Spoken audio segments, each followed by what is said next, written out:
ગઈ તારીખ 8 સપ્ટેમ્બર 2025ના રોજ દેવભૂમિ દ્વારકા જિલ્લાના દ્વારકા પોલીસ સ્ટેશન ખાતે એક ફરિયાદ નોંધવામાં આવેલી હતી, જેમાં ફરિયાદમાં બોગસ દસ્તાવેજ કરીને જમીન વેચાણ કરવા હોવાની બાબત જણાવેલ હતી, જેની હકીકત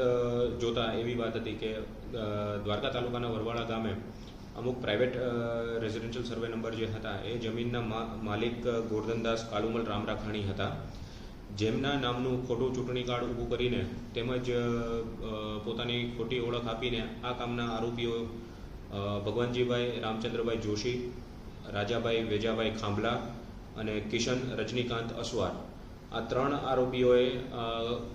સુયોજિત કાવતરું રચીને આમના બોગસ દસ્તાવેજ ઊભા કરીને આ જમીનનું વેચાણ કરેલું હતું, જે બાબત ધ્યાને આવતા ફરિયાદ પોલીસનો સંપર્ક કરીને ગુનો દાખલ કરાવેલો હતો, જેમાં આ 3 આરોપીઓને હાલ પોલીસે ધરપકડ કરેલ છે, તેમજ અત્યારે રિમાન્ડ પણ મેળવેલ છે એમના. હાલ તેઓ રિમાન્ડમાં કસ્ટડીમાં છે, તેમજ તપાસ હાલ દ્વારકા પોલીસ સ્ટેશનના પીઆઈ શ્રી AL બારસિયાનાઓ ચલાવી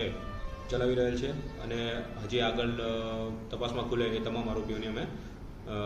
જલ્દીમાં જલ્દી ધરપકડ કરશું.